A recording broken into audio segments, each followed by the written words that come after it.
here's the thing. This natural disaster is incredibly consequential. The last thing we need on top of that is a man-made disaster, what's going on at the ports. We're getting pushback already, and we're hearing from the folks regionally that they're having trouble getting product they need because of the port strike. Yes, that's the last thing we need.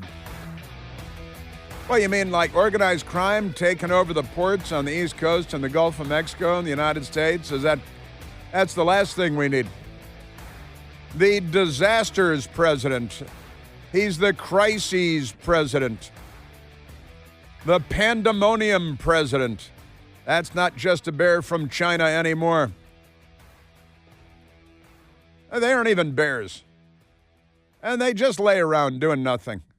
Most boring animal at the zoo. They make stuffed animals. Oh, aren't they cute? The kids love them.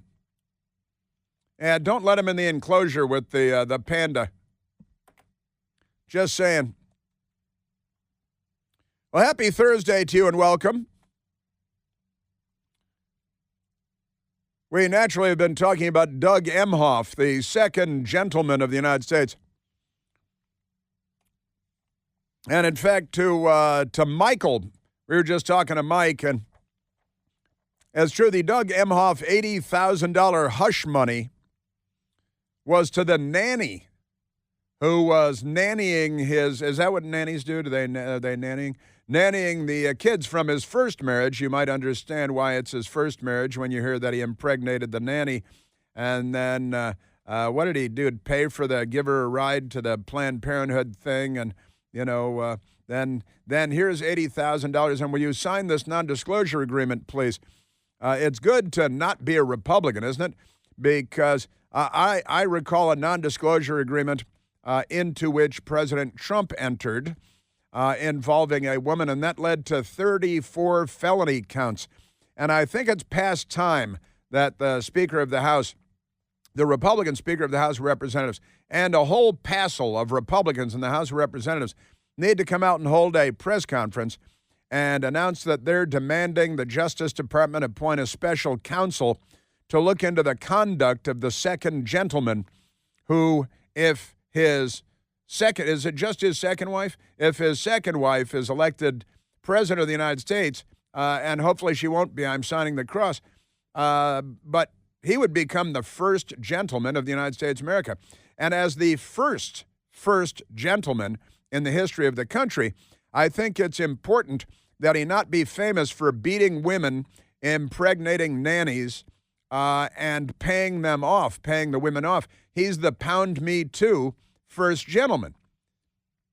The first gentleman is it was his girlfriend of 3 months that he slapped so hard at the Cannes Film Festival at the Harvey Weinstein party, which was full of famous people because it's Harvey Weinstein, and they all wanted to be close to him and be touched by him. It's not that they wanted to touch him, they want to be touched by him, which is different. But the second gentleman, Doug Emhoff, reportedly paid $80,000 in hush money to his former nanny as part of a non-disclosure agreement. But shouldn't he be charged with 34 felonies for this? But was not prosecuted, unlike Trump, Breitbart writes. Former President Donald Trump was prosecuted in New York and convicted of 34 counts for failing to list non-disclosure agreement payments, NDA payments to a porn star, Stormy Daniels, a.k.a. Stephanie Clifford, as campaign expense. They say a campaign expense. He denies having had the affair.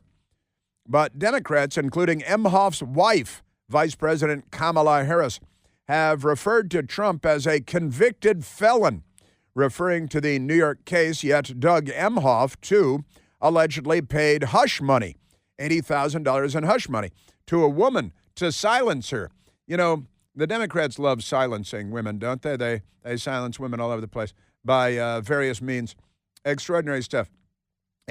And then, you know, he's got this slapping the wood. These women need to come forward. The nanny needs to come forward. Forget about the non-disclosure agreement, because the Democrats, they laid down the law on this. They made the rules. and you have to come forward. Non-disclosure agreement or no non-disclosure agreement, you have to come forward and you have to tell all. And then they'll get a book deal for you, too, because that's how the Democrats work, right? Except not when it comes to the Democrats and their sexual misconduct, not by a long shot.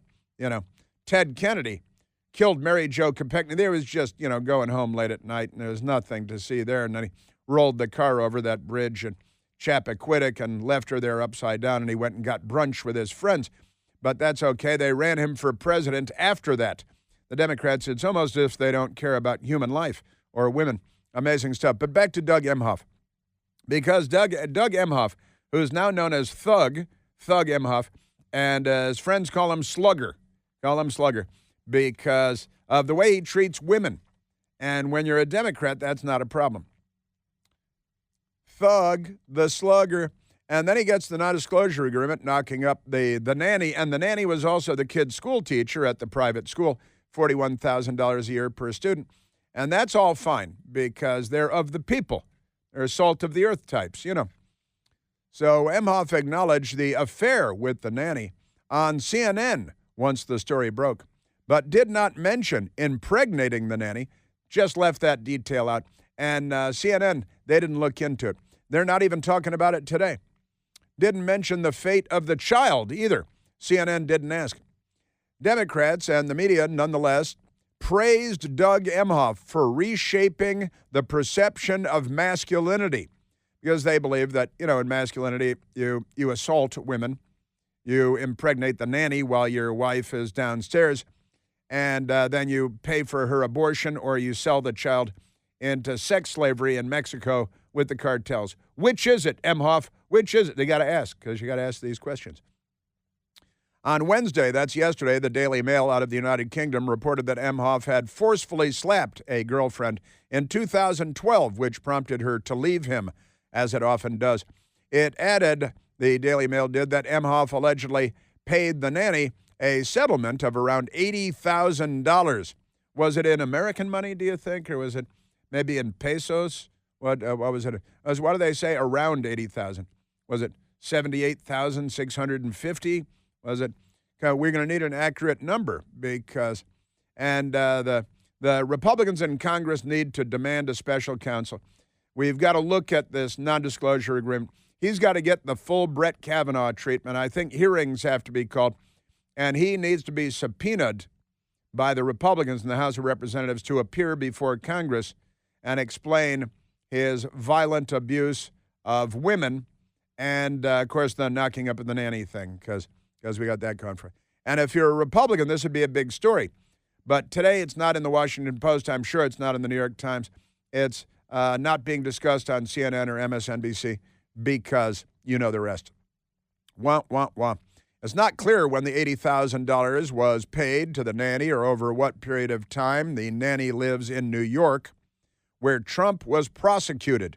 Just by the way, a minor coincidence.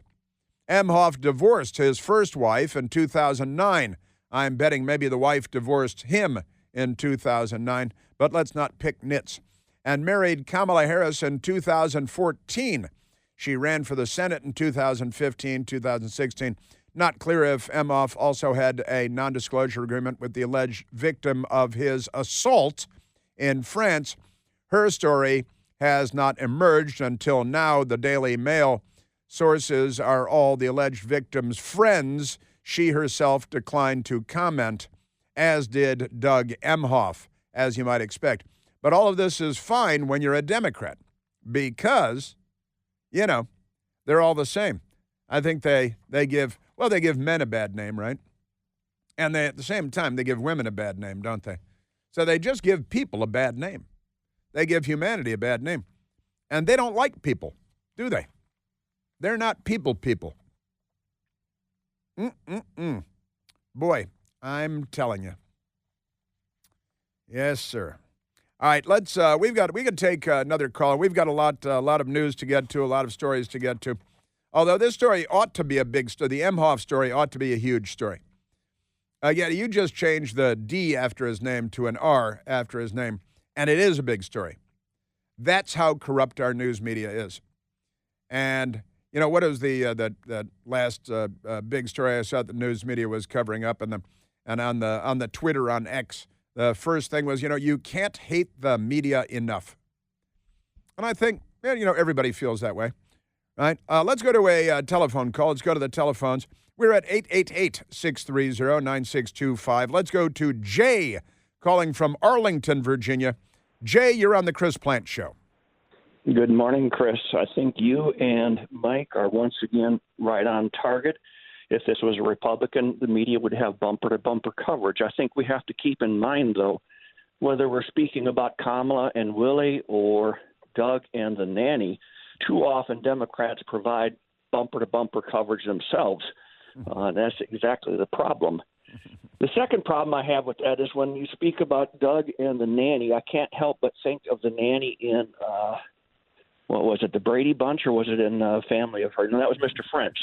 So I think since this occurred in France, we need to look whether it was Alice or Mr. French. Thirdly, you've already alluded to the fact that the woman he slapped around is a attorney in New York. That gives all the more reason why Marchand and Bragg should investigate this.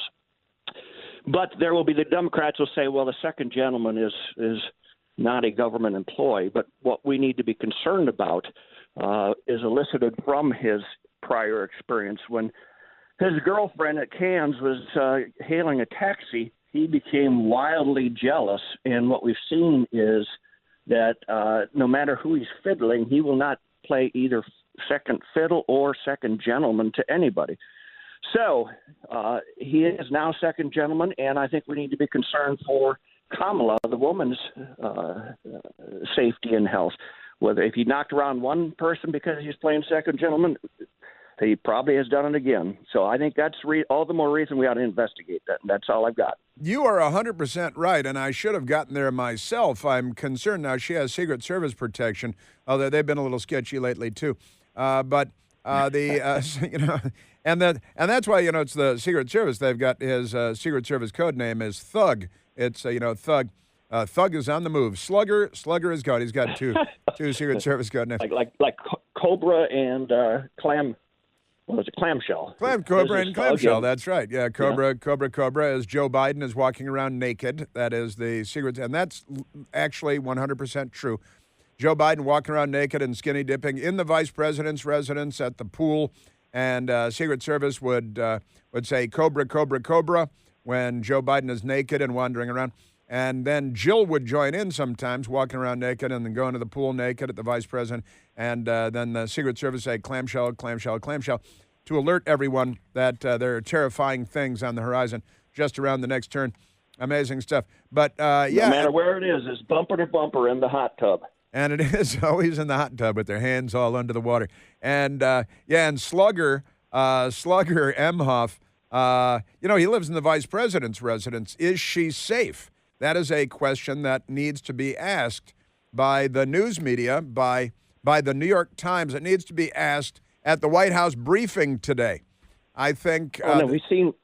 I'm sorry. Go ahead. They need to call on James Rosen from Newsmax today at the White House briefing, and we need to find out whether the Secret Service believes that the First Lady is safe, since she's living with this abusive, hyper-aggressive, toxic male named Doug Emhoff with this history of gender and sexual abuse. I don't think that we should sit idly by knowing that the Vice President of the United States may not be safe. Absolutely not. In fact, we should learn from Harvey Weinstein and the Me Too movement that if a man has done this once, there's very, very good chances that he's done it again. So he banged up the nanny. He banged up the woman in New York, and there's a very high chance he's banging up our vice president. And they're both, and you're right, that Jay, great stuff, really great. Thank you for the call. And you're right, the attorney that he slapped at Cannes, a powerful New York attorney. I need to know who that woman is. I need to find out whether she's okay. Does she feel threatened? Joe Biden sexually assaulted Tara Reid when she was a staffer of his on Capitol Hill, and she feels so threatened that she left the country. She feels safer in Putin's Russia, which is not a good place to be safe. Just saying. You know that the best-selling Eden Pure Thunderstorm air purifier uses Oxy technology that helps to quickly destroy a whole lot of odors and mold spores and viruses floating around in the air in your home, in your office. Thousands of 5-star reviews on Al Gore's amazing internet. You know, it works like a champ. Any smell will vanish in just a few seconds with the thunderstorm being on. Odors from trash cans and cigarette smoke, your mother-in-law's cooking, left-wing protesters will vanish in no time at all. The powerful thunderstorm sends out O3 molecules that seek out and help destroy these odors. These molecules even go behind and underneath furniture because nothing can hide from the thunderstorm. And you don't have to buy filters over and over again and replace them. Put it on your calendar. Forget about that. The Eden Pure Thunderstorm is this big. You can hold it in your hand. It's only this big. Right now, you can save $200 American on an Eden Pure Thunderstorm 3-pack for a whole home protection. You get 3 units for under $200. You can put one in your basement, your bedroom, your teenager's room, any place you like to have clean, fresh air to breathe. That's all. And you should go to EdenPureDeals.com. EdenPureDeals.com. Use the discount code Chris3 to save $200. You can thank me later. That's EdenPureDeals.com. The discount code is Chris and the number 3. Yeah, you know, again, this is as much as it is a story about the Emhoff-Harris household, or is it the Harris-Emhoff household? She outranks him, after all. It's a story about a corrupt news media that fails to do its job every single day. Filthy, dirty, rotten, corrupt people. But at least they're sending dirty videos to Democrats like RFK Jr. What's her name? Olivia Nuzzi. That's her name. Now, MSNBC and CNN today and the Washington Post, and I'm sure the New York Times, have not mentioned Doug Emhoff slapping the date at the Cannes Film Festival, hanging out with Harvey Weinstein, who's in prison for being a serial rapist. But they're all Democrats, so it's no big deal. Now, the news media is not going to mention. We'll check the Today Show and the rest as well. But they are talking about another story because Melania Trump has a new book coming out next week. And in her book, Melania Trump says that she's in favor of legal abortion, right?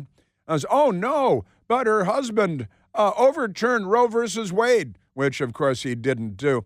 But he did get 3 appointments to the Supreme Court. And then the bad law of Roe v. Wade was challenged, and it was overturned. But fear not, Democrats.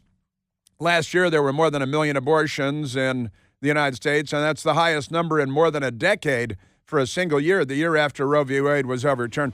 But wait till you hear this, because they're attacking Melania Trump, but not mentioning Doug Emhoff. Fascinating, what we call the news media.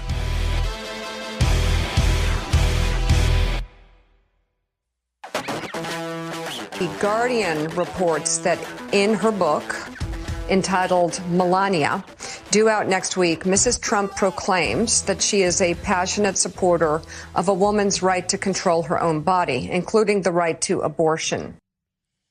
How about your right to not be slapped to the ground by Doug Emhoff? By Thug Emhoff. Slugger Emhoff. How about that? Got a little soul finger for you. The Bar-Kays. Everybody loves the Bar-Kays. Well, we've been searching, and that was, of course, Sheriff Mika there on Morning Joke. And they're talking about Melania Trump's new book. And I got to say, we agreed here in the studio that that's a story worth reporting. Melania Trump offers staunch defense of abortion rights in new book. Weeks before election, that's the headline in the Los Angeles Times. And it's international news, The Guardian. Melania Trump passionately defends abortion rights in upcoming memoir. It's a memoir, don't you know? I have carried this belief with me throughout my entire adult life. The former First Lady writes in memoir, and the news media is all over it because they love it. It's abortion. She's in favor of abortion. And her husband, they like to say that he overturned Roe v. Wade. He didn't overturn Roe v. Wade. He did nominate 3 judges to become justices on the U.S. Supreme Court, which the Democrats want to pack in the same fashion that Hugo Chavez did in Venezuela, because they have more in common with Hugo Chavez than they do with John F. Kennedy, for example. But never mind that. So they're all over this story, and it's everywhere. ABC News has got it. Melania Trump reveals pro-abortion rights stance in new memoir. It's pro-abortion rights. That's they use the word. That's shocking for ABC News. But here's the funny thing. We checked. Not a single one of them has mentioned Doug Emhoff slapping the woman so hard that she went spinning around. He's the second gentleman. He would become the first gentleman. And he would be the first and only first gentleman in the history of the country. And I think that we'd want to set a better precedent when we have the first gentleman move into the White House. But that's not a news story, because our news media is not a legitimate news media. CBS News did not mention. They have not mentioned today. They have the CBS morning show every day at CBS. The CBS News division runs that show, and they have not mentioned the story that came out while I was on the air yesterday, so before noon Eastern time yesterday, and they're not reporting it. Think they reported it on the evening news broadcast last night? I'll go ahead and bet a shekel that they didn't. NBC News has not mentioned. MSNBC has not mentioned the Doug Emhoff story. Just amazing. ABC News, Good Morning America, has not mentioned the Doug Emhoff story. But they're all over the Melania Trump writes in her memoir that she's in favor of abortion rights, all right? And she's entitled to her opinion, because this is America. But when reporting the news, and you only report snide, snarky, mean-spirited, nasty, anti-Republican, pro-Democrat, pro-abortion news, and don't mention that the vice president's husband, the Democrat Party's candidate for president of the United States, her husband, who would become the first gentleman, is a smacker and a nanny knocker-upper. In fact, Sebastian Gorka just sent me a picture of the nanny. It's from the Daily Mail's reporting. And the nanny today, let's just say the years have not been kind. She not good at all. And she looks like an East German border guard from the Cold War era. You know, she's wearing, I don't know what it is. Kind of, was it a nightie? I try not to use words like nightie, but it looks like it. And she's carrying a, what do you call that baby carrier thing, you know, with a baby in it? It's a baby carrier. All right, see, that's what it is. I just guessed, because, you know, but that's it, the baby carrier. Ready, man, she's carrying a baby carrier and dressed in kind of a nightie. And, yeah, it looks a bit like an East German border guard from the 1970s, I'd say, maybe 1960s. Not good. So the years have not been kind to her, but I'm sure that she looked great at the time, because, you know, Doug Emhoff, high-powered, highfalutin New York City attorney, and then the lady that he slapped at the Cannes Film Festival, high-powered New York attorney herself, but she remains anonymous. The Daily Mail just calling her Jane. She's like Jane Doe, you know. And Roe versus Wade, you know, that was Jane Roe. Actually, Norma McCorvey was her real name. She became pro-life later. I met her a couple of times, Norma McCorvey. But that's another story for another day. So our news media, aren't they something? Yes, they are. All right, we've got, speaking of Democrat Party gangsters and all that, the strike at the docks, This is across the country, the piers, the ports across the East Coast and the Gulf of Mexico, causing all kinds of havoc, pandemonium. But I do a bunch of reading on these stories. That's what I do, reading. And it turns out you've probably heard that the union boss here, who is going around threatening everybody, and he's got a lot of crazy stuff to say, the Longshoremen's union, they call it an association. It's an association. Have you met my associates? Mr. Gambino, is Mr. Scalise, and there's his name is Harold Daggett. And actually, we've got Harold Daggett audio. Let me play the Harold Daggett audio. You've heard that he makes more than $900,000 a year, right? 2 different salaries, the Longshoremen's Union, where he's the president of the International Longshoremen's Association. And he makes a whole lot of money there. He also makes more than $100,000 being the president emeritus of a local, right, of one of the union locals.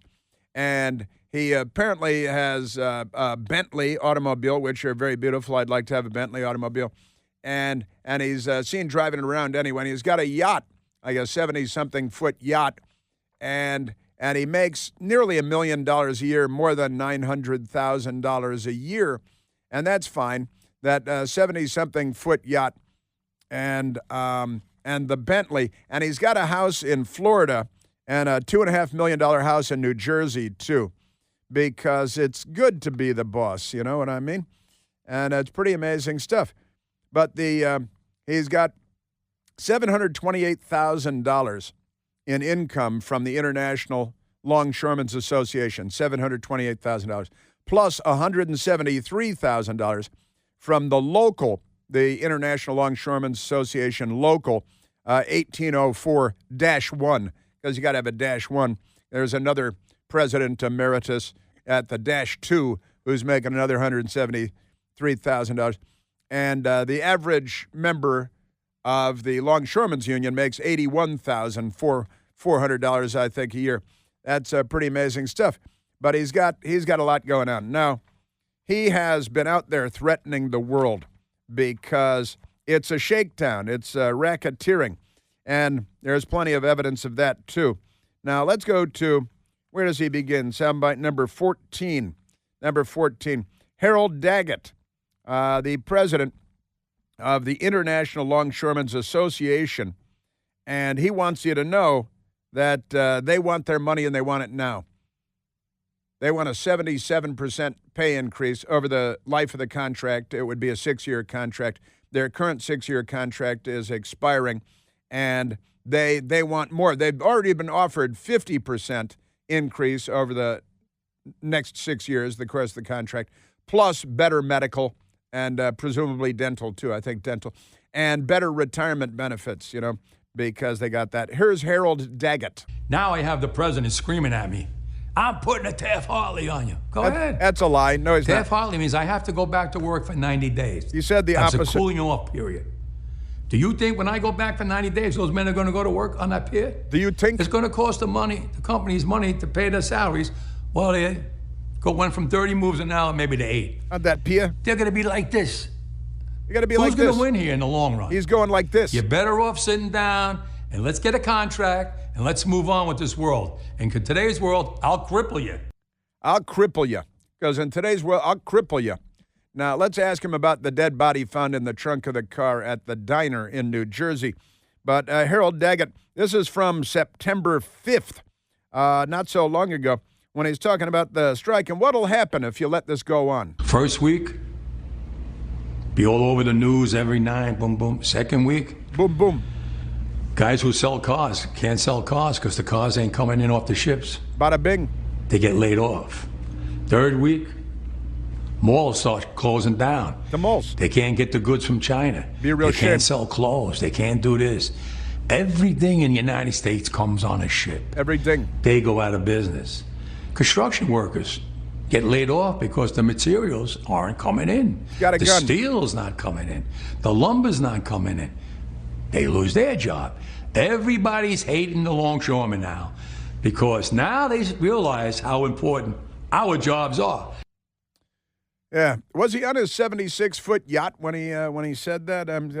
Hey, bada bing, bada boom, and then bing, bing, bing, bang, and then he's got a Glock in his hand while he's talking. He's scratching his forehead with the Glock. Pretty man. And then you'll be out of work because that'd be a shame if something happened to your country. You know what I'm talking about? Because there it is. It's Harold Daggett.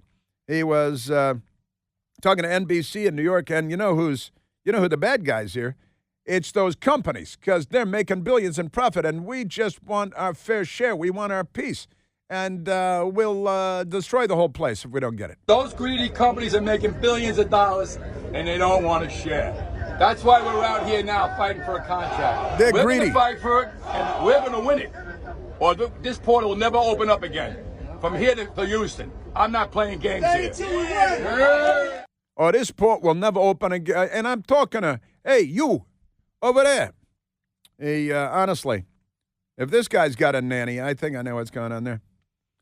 And amazing. And he's threatening to shut down the economy. Now, Kamala Harris, for her role in this, says this strike is about fairness. Foreign-owned shipping companies.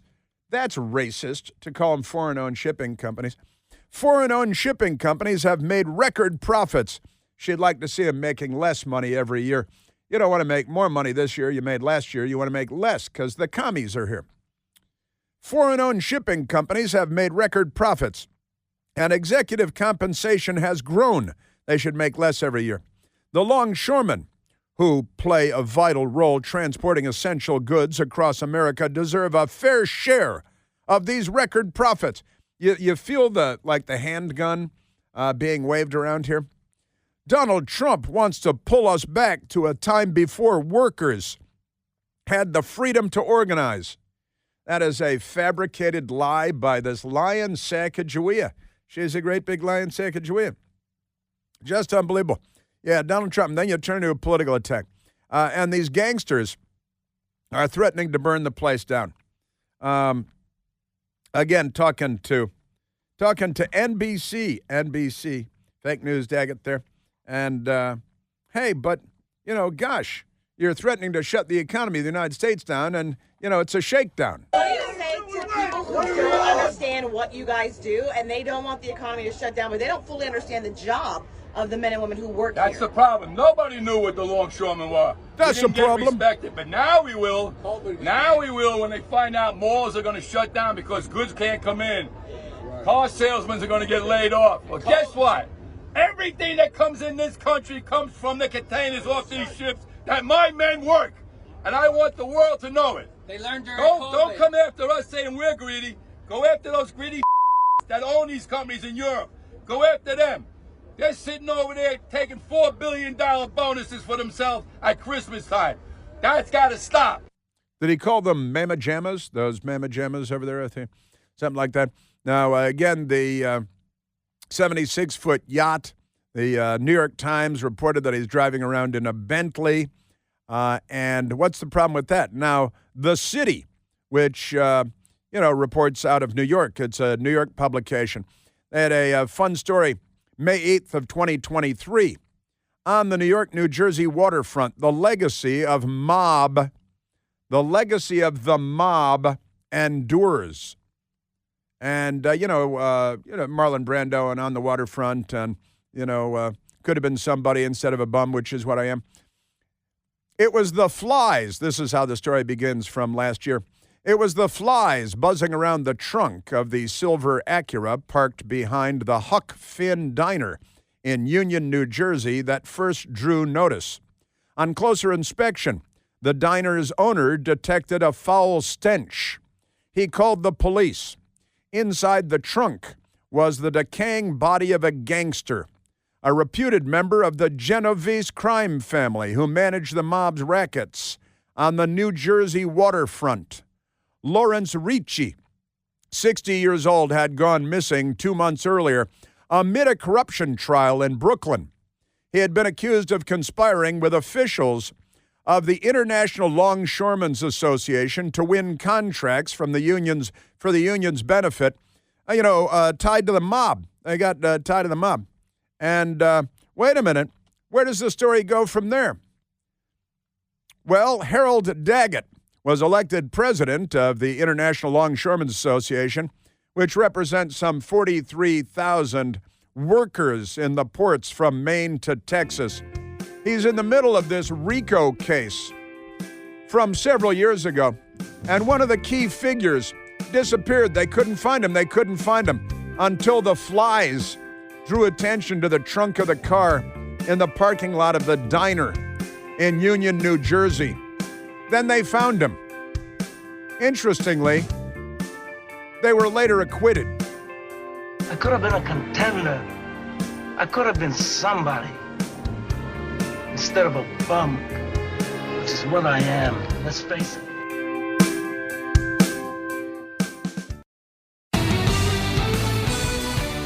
The union in question, the International Longshoremen's Union, what kind of an organization is this other than the ties to organized crime and the RICO statutes and the shakedowns and all this? Well, the Democrats are trying to paint the president of the union as a Republican. And apparently he met Trump once, and there's a photograph of Trump talking to the guy. And, of course, if you look at the donations that the union makes to politicians, you'll never guess where the overwhelming majority, the lion's share of the donations go. You'd be shocked to learn, I have no doubt. Pretty amazing stuff. The donations.